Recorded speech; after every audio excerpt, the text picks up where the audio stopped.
नाशिक शिक्षक मतदारसंघ निवडणुकीसाठी आज अंबड वेअरहाऊसमध्ये मतमोजणी होणार आहे। त्यासाठी प्रशासन सज्ज झाले आहे। एकूण 30 टेबलांवर ही मतमोजणी होणार आहे। प्रत्येक टेबलवर 6 कर्मचारी कार्यरत असणार आहेत, तर पोलिसांचाही कडक बंदोबस्त ठेवण्यात आला आहे। नाशिक शिक्षक मतदारसंघाची आज मतमोजणी प्रक्रिया पार पडणार आहे। या मतदारसंघातून 4 उमेदवार रिंगणात आहेत। नाशिक शिक्षक मतदारसंघातून निवडून येणार असा विश्वास महाविकास आघाडीचे उमेदवार संदीप गुळवे यांनी व्यक्त केला आहे। महायुती सरकारला 2 वर्ष पूर्ण झाल्याच्या निमित्तानं मुख्यमंत्री एकनाथ शिंदे यांनी फेसबुक पोस्टवरून उद्धव ठाकरेंना पुन्हा डिवचले। विचारांशी दगाबाजी करणाऱ्यांची साथ सोडून 2 वर्ष पूर्ण झाल्याचं त्यांनी पोस्टमध्ये म्हटलंय। एकनाथ शिंदे यांनी मुख्यमंत्री म्हणून शपथ घेतली, त्याला 2 वर्ष पूर्ण झाली याचा निषेध म्हणून आसामच्या गुवाहाटीत जाऊन मुंबईतील ठाकरे गटाच्या शिवसैनिकांनी कामाख्या देवी मंदिराबाहेर विजय मिरवणूक काढली। ठाकरे गटाच्या नवनिर्वाचित खासदारांचे बॅनर घेऊन त्यांनी मिरवणूक काढली। फोटोग्राफीवरून फडणवीसांनी ठाकरेंवर केलेल्या टीकेला राऊतांनी प्रत्युत्तर दिलंय। उत्तम फोटोग्राफर असला की महाराष्ट्राचं चित्र उत्तम काढलं जातं। त्यांनी ते चित्र काढलंय आणि ते महाराष्ट्राचं इतकं विदारक चित्र आहे म्हणून तुमचा लोकसभेत पराभव झाला असा पलटवार राऊतांनी केलाय। भाजप नेते आमदार प्रसाद लाड हे आगामी विधानसभा निवडणूक लढण्यास इच्छुक आहेत। त्यांनी सायन कोळीवाडा मतदारसंघातून निवडणूक लढवण्याची तयारी दर्शवली। पक्षानं आदेश दिला तर निवडणूक लढणार असं लाड यांनी म्हटलंय। आमचं सरकार विकासात्मक काम करणारं सरकार आहे अशी प्रतिक्रिया राधाकृष्ण विखे पाटील यांनी दिली आहे। तसंच राज्यात कल्याणकारी योजना राबवण्यासाठी सरकार कर्ज घेत असल्याचं त्यांनी स्पष्ट केलंय। शेकापचे आमदार जयंत पाटील यांनी शरद पवारांची भेट घेतली आहे। जो उमेदवार देईल तो इंडिया आघाडीचा असेल, काँग्रेसचं नाव दिल्लीवरून येईल असं ते म्हणाले। तसंच शिवसेनेला जी मतं मिळाली आहेत ती शेकापची आहेत असा दावाही त्यांनी यावेळी केलाय।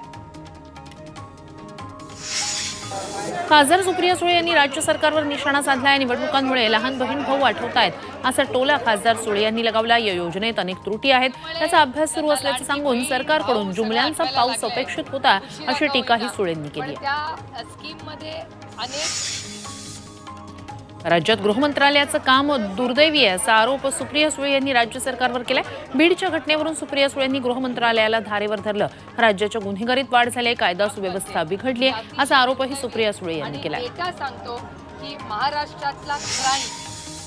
1993 मधील मुंबई बॉम्बस्फोटातील आरोपी अबू सालेम याला विशेष कोर्टाकडून दिलासा मिळालाय। खटल्यादरम्यान तुरुंगात काढलेल्या दिवसांची मोजदाद जन्मठेपेच्या शिक्षेत करण्यात यावी अशी मागणी आरोपी अबू सालेमनं कोर्टाकडे केली होती। कोर्टानं ही मागणी मान्य केली आहे।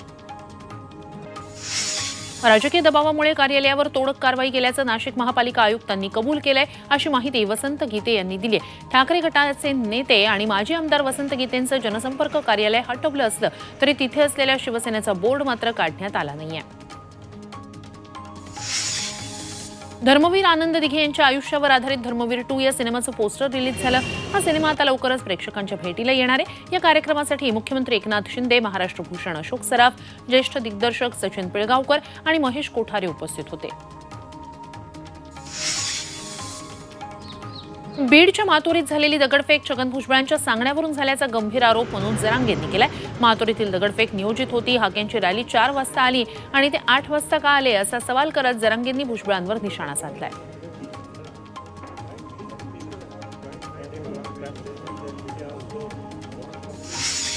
यंदाही आषाढीच्या यात्रेत मुख्यमंत्र्यांच्या दौऱ्यात आंदोलनाचं सावट पाहायला मिळतंय। होलार समाज अभ्यास आयोगाची मागणी करत आक्रमक झालाय। आषाढी यात्रेत अभ्यास आयोग आणि आर्थिक विकास महामंडळासाठी होलार समाज मुख्यमंत्र्यांना रोखणार आहे। वरिष्ठ IAS अधिकारी सुजाता सौनिक यांना राज्याच्या पहिली महिला मुख्य सचिव होण्याचा मान मिळालाय। महाराष्ट्र राज्याच्या इतिहासात प्रथमच महिला IAS अधिकाऱ्याची मुख्य सचिवपदी नियुक्ती करण्यात आली आहे। सुजाता सौनिक गृह विभागाच्या अप्पर मुख्य सचिव म्हणून कार्यरत होत्या। त्या 1987च्या बॅचच्या IAS अधिकारी आहेत।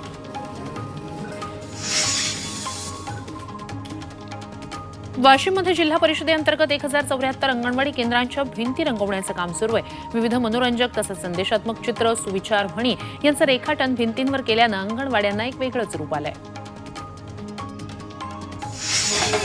कोल्हापूर जिल्ह्यातील माणगावच्या ग्रामविकास अधिकाऱ्यांचा निवृत्ती समारंभ पार पडला। 35 वर्ष सेवा बजावल्यानंतर ग्रामस्थांच्या वतीनं त्यांची रथातून मिरवणूक काढण्यात आली। तसंच त्यांच्यावर पुष्पवृष्टी करून भावी आयुष्यासाठी शुभेच्छा देण्यात आल्या।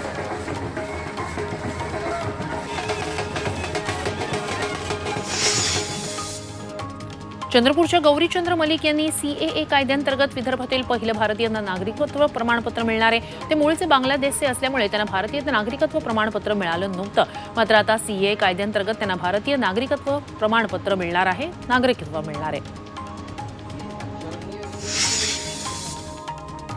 कांदिवली समतानगरमध्ये पाण्यासाठी महिलांनी बिल्डर एसडी कॉर्पोरेशनच्या विरोधात रास्ता रोको केला।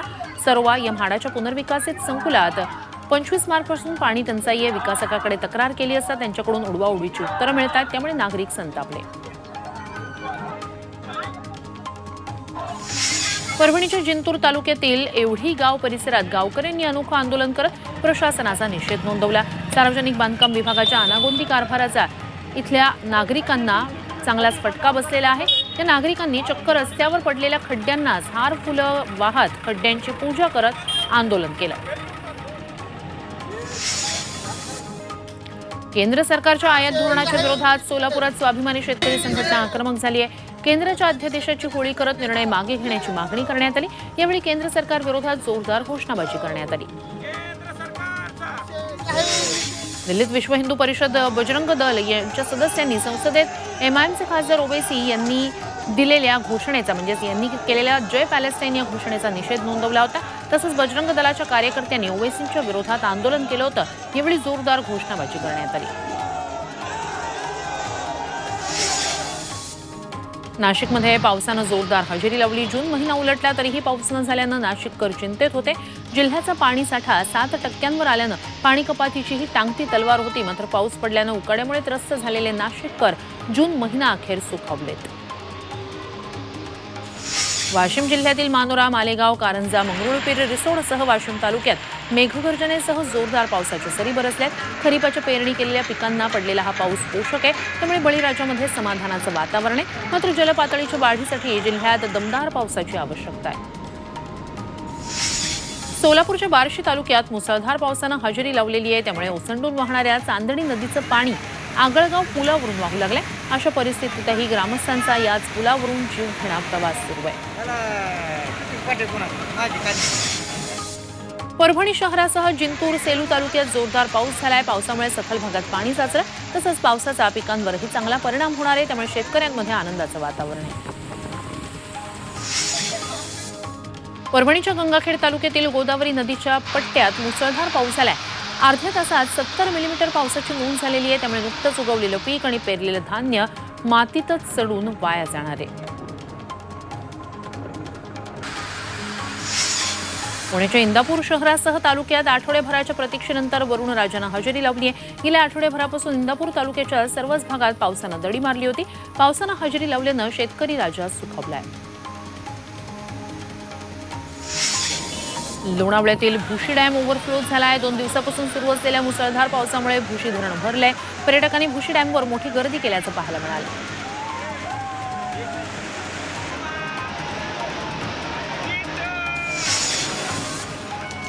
मावळ मुळशीच्या ताम्हिणी घाटातील प्लस व्हॅली कुंडात पर्यटनासाठी आलेल्या व्यक्तीचा बुडून मृत्यू झालाय। स्वप्नील धावडे असं मृत व्यक्तीचं नाव आहे। पौड पोलीस, वनविभाग, रोहा रेस्क्यू टीम यांच्याकडून रेस्क्यू ऑपरेशन राबवण्यात आलं। कोल्हापूर आणि कोकणला जोडणाऱ्या करुळ घाटात ठिकठिकाणी दरडी कोसळल्यात। या घाटाचं काही महिन्यांपूर्वीच नूतनीकरण झालं होतं। यासाठी तब्बल 250 कोटी रुपये खर्च करण्यात आले होते। हे काम निकृष्ट दर्जाचं झाल्याचा आरोप होतोय। सांगलीच्या बदाम चौकातील मटण मच्छी मार्केटचं रूपडं पालटणारे मार्केटच्या आधुनिकीकरणासाठी शासनाकडून 8 कोटी मंजूर करण्यात आले। या पार्श्वभूमीवर आयुक्तांनी मार्केटची पाहणी केली, तसंच याचा अंतिम आराखडा तयार करून लवकरच प्रत्यक्ष कामाला सुरुवात होणार आहे। वाशिम जिल्ह्यात पावसामुळे पिकांची वाढ झाल्यानं आता डवरणीला सुरुवात झाली आहे। अनेक शेतकऱ्यांकडे बैल नसल्यानं ट्रॅक्टरलाच डवरे बांधून मशागत केली जाते। ट्रॅक्टरला एकाच वेळी अनेक डवरे बांधता येत असल्यानं असे जुगाड शेतकऱ्यांसाठी फायदेशीर ठरत आहेत। अहमदनगर कृषी उत्पन्न बाजार समितीच्या आवारात घाऊक बाजारात भाज्यांची आवक गेल्या 8 दिवसापासून वाढली। आवक वाढल्यानं घाऊक बाजारात भाज्यांचे दरही कमी झालेत। 60 ते 70 रुपये प्रति किलो मिळणारी भाजी व्यावसायिकाला 30 ते 35 रुपये प्रति किलो दरानं मिळते।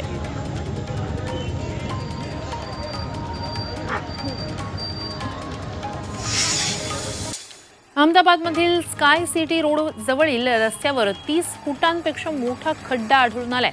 महापालिकेकडून सीवर लाईन टाकण्याचं काम सुरू असतानाच हा भला मोठा खड्डा आढळला। स्थानिक लोकांनी हा खड्डा बुजवला।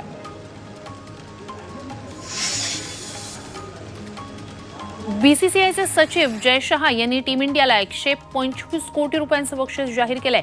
T20 वर्ल्ड कप जिंकल्याबद्दल टीम इंडियाचं अभिनंदन करताना जय शहा यांनी हे बक्षीस जाहीर केलंय। टीम इंडियाचा अष्टपैलू क्रिकेटपटू रवींद्र जडेजा यांनीही आंतरराष्ट्रीय T20 स्पर्धेतून निवृत्ती जाहीर केली।